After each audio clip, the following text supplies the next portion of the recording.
ध्रुव राठी मेरे one of the most favourite content creator हैं, पर उनकी लेटेस्ट वीडियो जिसमें उन्होंने एनिमल मूवी को लेकर बात की है उसको लेकर मैं बिल्कुल भी सहमत नहीं हूँ। पर क्यों और किस बेसिस पर, ये मैं आपको अभी एक्सप्लेन करूँगा। बॉलीवुड ने घटिया फिल्में तो बहुत बनाई हैं, लेकिन ये एनिमल फिल्म बड़ी खास है। मेरा मानना है कि ये एक ऐसा क्रिंज फेस्ट है जो हमारे समाज के लिए कैंसर है। So hey guys, welcome to cinema crazy videos. Dhruv Rathee ने वीडियो के इंट्रो में ही एस्टैब्लिश किया है कि हार्श पेरेंटिंग बच्चों पे कितना गंदा असर डालती है और बच्चे अपने पेरेंट्स से हेट करने लगते हैं। और उन्होंने कुछ मूवीज के नाम भी बताए हैं जिसमें पिता और पुत्र के बीच के कॉन्फ्लिक्ट्स को दिखाया गया है और एंड में वो एनिमल का नाम लेते हैं। पर एनिमल की स्टोरी यहाँ थोड़ी अलग है। एनिमल में बात सिर्फ हार्श पेरेंटिंग की नहीं की गई है, पर इस फिल्म में रणविजय बचपन से अपने पापा को एक सुपर हीरो की तरह देखता है, जैसा कि हम सब भी अपने बचपन में करते हैं। पर उम्र बढ़ने के साथ हमें पता चला कि पापा भी एक इंसान ही है, वो कोई सुपर हीरो नहीं है, उनके भी अपने फ्लॉज हैं और वो भी कहीं फंसे हैं। पर रणविजय उस सुपर हीरो वाली इमेज से बाहर ही नहीं निकल पाया। वो बड़ा होने के बाद भी अपने पापा की वैलिडेशन चाहता है हर चीज में। अफकटमा है, पापा को छोटे बाल वाला हेयर स्टाइल पसंद है। हाँ शेखर, पर तुम लंबे बालों में भी अच्छे लगते हो। I'll grow it again, पापा। जो उसे कभी नहीं मिला।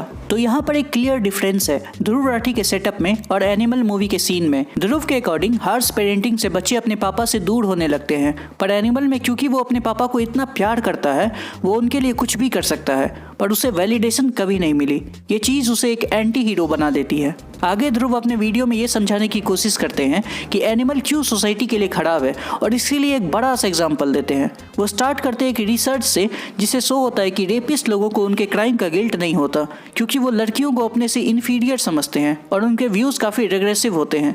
ये बात बिल्कुल सही है और ऐसी सोच बिल्कुल गलत है, पर इसका मूवी से क्या लेना देना? अरे मुझे क्या पता। फिर वो बताते हैं कि रिग्रेसिव सोच कहाँ से बनती है, तो वो काफी चीजों से बनती है, लाइक आपके parents, teachers, relatives, friends, social media, songs और मूवीज से। ये बात भी सही है, पर इससे भी कुछ खास एस्टेब्लिश नहीं होता। तो वो एक नेक्स्ट लेवल एग्जांपल लेकर के आते हैं। यहाँ पर ये कि एक plate deep fried chole bhature खाने से किसी को हार्ट अटैक नहीं आएगा, लेकिन दिन प्रतिदिन, हफ्ते भर हफ्ते, साल भर साल अगर डीप फ्राइड चीजें खाते रहोगे तो जरूर किसी दिन हार्ट अटैक आ सकता है। सेम चीज फिल्मों के बारे में भी कही जा सकती है। एक गैंगस्टर की फिल्म देखकर कोई गैंगस्टर नहीं बन जाता, लेकिन छोटा छोटा इंक्रीमेंटल चेंज जो आता है वो एड अप होता चले जाता है जिंदगी में। कोई सेंस है इस बात की? इससे भी कुछ खास एस्टेब्लिश ना होने के बाद वो एक और एग्जांपल देते हैं, द मुन्नू बॉय। एक लड़का है मुन्नू, जिसकी जिंदगी वुमनाइजर से ही घिरी है। उसके घर में पापा उसकी मम्मी को मारते हैं, उसकी बहन घर में बंद रहती है। मुन्नू गाने सुनता है तो गानों में भी यही औरतों की ऑब्जेक्टिफिकेशन सुनने को मिलती है। टीवी खोलता है तो पॉलिटिशियन महिलाओं के खिलाफ बोलते हैं। चैनल चेंज करता है तो एडवर्टीजमेंट में ईव टीजिंग दिखा रहे हैं। इन सब चीजों के बाद जब मुन्नू सिनेमा हॉल में कोई फिल्म देखने जाता है तो उसे एनिमल जैसी फिल्म देखने को मिलती है। वाओ, इतना लंबा सेटअप सिर्फ मुन्नू को एनिमल दिखाने के लिए। पर अगर इतना कुछ मुन्नू के लाइफ में चल ही रहा है तो वो एनिमल देखे चाहे ना देखे, वो निकलेगा तो वुमनाइजर ही। और ध्रुव राठी जी ये भूल गए कि एनिमल 18+ लोगों के लिए है और मुन्नू उनके रिप्रेजेंटेशनल इमेज के हिसाब से एक 10-12 साल का बच्चा है, तो वो एनिमल देख ही नहीं सकता। मतलब इतना लंबा बिल्डअप तब से आप दे रहे थे इसके लिए। फिर फाइनली वीडियो के 10 मिनट गुजर जाने के बाद ध्रुव राठी जी एनिमल के बारे में बात करते हैं और बोलते हैं, ऐसी फिल्म जिसमें प्रोटैगनिस्ट अपनी पत्नी का भी गला पकड़ लेता है। तो पहली बात तो वो हीरो नहीं, एंटी हीरो है। वो वाइफ का गला तब पकड़ता है जब वो बोलती है कि उसके पापा को मर जाना चाहिए। मेंस्ट्रुएशन के डिस्कम्फर्ट का मजाक उड़ाता है। मजाक नहीं उड़ाता, वो बस अपनी सिचुएशन उससे इक्वेट करता है क्योंकि उसकी पीनस में एक पाइप लगा होता है और वो काफी पेन में होता है, पर कोई उसे सीरियसली नहीं ले रहा था। अपनी लवर को कहता है कि मुझसे मोहब्बत है तो मेरा जूता चाट कर दिखा, क्योंकि उसे पता चलता है कि उसकी लवर एक बेट है जिसे उसके दुश्मन ने भेजा है उसे प्यार में फंसाने के लिए और उसकी फैमिली को मारने के लिए। सारी चीजों को फिर भी कुछ हद तक जस्टिफाई किया जा सकता था अगर फिल्म में दिखाया जाता कि ये एक मेंटली इल इंसान था और बाद में इसका हृदय परिवर्तन हो गया। रणविजय के इन एक्ट्स को तो मूवी में भी जस्टिफाई नहीं किया गया है, उसे तो एक एनिमल ही बुलाया गया है।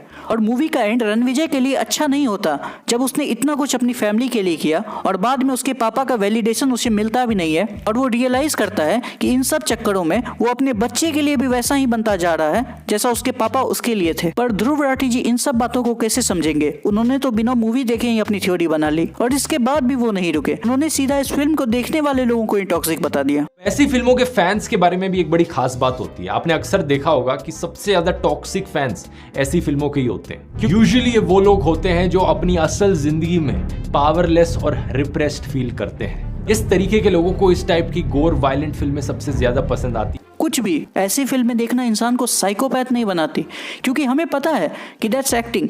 इसीलिए तो फिल्म में 100-200 लोगों को मरते हुए देखकर भी हमें फील नहीं होता, पर अगर रियल लाइफ में हम एक मर्डर देख लें तो जिंदगी भर याद रहता है। ये बोलकर तो ध्रुव राठी जी ने क्विंटिन टैरेंटिनो के पूरे फैंस को ही टॉक्सिक बता दिया, क्योंकि उनके जैसा वॉयलेंस किसी ने आज तक दिखाया नहीं है। ध्रुव राठी ने यह भी कहा कि आजकल लोग हम साथ साथ हैं टाइप फिल्में नहीं, पर एनिमल टाइप फिल्में देखते हैं। पर यह भी सच नहीं है। काफी फैमिली के साथ देखने वाली मूवीज या series like panchayat, 12th fail बहुत सक्सेसफुल हो रही है। और एनिमल में भी वो हीरो नहीं पर एक एंटी हीरो है। और एंटी हीरो मतलब होता है क्या होता है ध्रुव भैया? एंटी हीरो या एंटी हीरोइन स्टोरी के वो मेन कैरेक्टर्स होते हैं जिनमें ट्रेडिशनल हीरोज की तरह सिर्फ अच्छी क्वालिटीज नहीं होती, इनके मॉरल्स थोड़े ऊपर नीचे होते रहते हैं हमारी तरह। एंटी हीरोज हमारे समाज के ऐसे चेहरे हैं जो सिस्टम से लड़ते लड़ते थक गए और इसलिए अब वो ऐसी राह पर चल रहे हैं जो मॉरली शायद ठीक नहीं। ब्रेकिंग बैड जिसे दुनिया में इतना पसंद किया गया, उसका प्रोटैगनिस्ट एक ड्रग सेलर होता है। वो एक बच्चे को स्लो पॉइजन देता है बस अपनी बात मनवाने के लिए, लोगों के बॉडी को डिस्पोज करता है। पर कितने लोग उसके जैसे बन गए? मैं एनिमल और ब्रेकिंग बैड को कंपेयर नहीं कर रहा हूँ, बस ये बताना चाह रहा हूँ कि दोनों कैरेक्टर के मॉडल थोड़े हिले हुए हैं, पर जो लोग उसे देखते हैं वो उनकी तरह नहीं बन जाते। सिनेमा जरूर हमें एस्केपिज्म देता है अपनी रियलिटी से, पर जब हम वापस इस जिंदगी में आते हैं तो हमें अपनी मर्यादाएं याद रहती है कि क्या सही है और क्या गलत है।